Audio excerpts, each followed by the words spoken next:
पूछे जा रहा था। उसने बोला कुछ बोलो।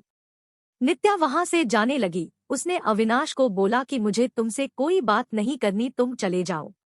अविनाश उसके पीछे पीछे जाने लगा। उसने कहा मेरी बात तो सुन लो एक बार। फिर भी नित्या नहीं रुकी।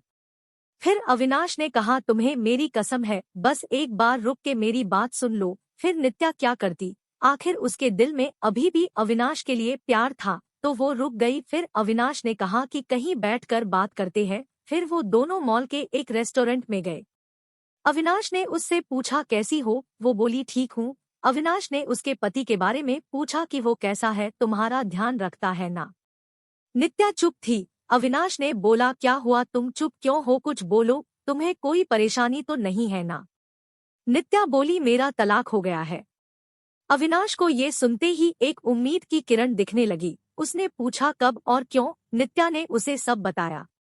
अविनाश ने बोला फिर अब तुम अकेले क्यों रहती हो, तुम अपने मम्मी पापा के पास क्यों नहीं गई या मुझे क्यों संपर्क करने की कोशिश क्यों नहीं की। नित्या बोली तुम अगर मुझसे प्यार ही करते थे तो जब मेरी शादी हुई तब क्यों नहीं आए मुझे लेने, कहाँ थे तुम। उस वक्त मैं बिल्कुल अकेली हो गई थी और मजबूरी में शादी हो गई मेरी। अविनाश ने पूछा क्या तुम्हारे पापा ने नहीं बताया कि उन्होंने मुझ पे पुलिस केस कर दिया था, मैं जेल में था कुछ महीने। ये सुनते ही नित्या चौंक गई। उसने कहा कि मुझे इसके बारे में कुछ नहीं पता। अविनाश ने उसे पूरी बात बताई। नित्या बोली मैं माफी मांगती हूँ तुमसे अपने पापा के तरफ से। अविनाश ने कहा अब वो बात को जाने दो, मैं भूल चुका हूँ वो सब, अभी की बात करो। अविनाश ने बिना देर किए उसने पूछ लिया क्या अब तुम मुझसे शादी करोगी। नित्या बोली क्या तुमने अभी तक शादी नहीं की। अविनाश ने कहा नहीं, मैं अभी अपने कैरियर पे ध्यान दे रहा हूँ और यह कुछ काम से ही आया था। अब बोलो शादी करोगी मुझसे। नित्या बोली अभी 2 दिन में मैं अपने कंपनी के तरफ से विदेश जा रही हूँ एक मीटिंग के लिए, उधर से लौटकर इसके बारे में बात करते हैं। अविनाश ने कहा पहले ही बहुत इंतजार किया है, अब और इंतजार नहीं होता है, लेकिन फिर भी जैसा तुम कहोगी वैसा ही होगा। दोनों ने अपना फोन नंबर दिया एक दूसरे को और घर गए। अविनाश उसे रोज फोन करके उसका हाल चाल पूछता रहता था। 1 सप्ताह बाद नित्या अपनी मीटिंग खत्म करके लौट आई थी।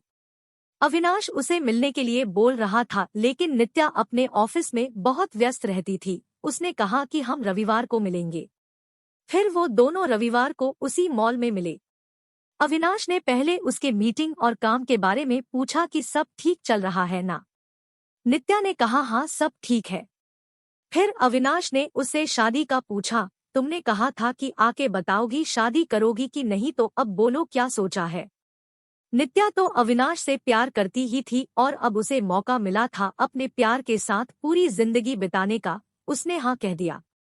दोनों बहुत खुश थे। नित्या ने अपने घर पर अविनाश के बारे में सब कुछ बता दिया और इस बार उसके घर वाले उसके इस फैसले से मान गए, क्योंकि पहले उनसे एक गलती हो चुकी थी। अब वो फिर से अपनी बेटी को तकलीफ में नहीं देखना चाहते थे। 1 महीने बाद उनके परिवार ने उनकी शादी करवा दी। अविनाश ने अपना खुद का एक बिजनेस स्टार्ट किया था, तो अब नित्या उसके साथ उसके बिजनेस में हाथ बटाती थी और वो दोनों खुशी खुशी हमेशा के लिए एक साथ हो गए।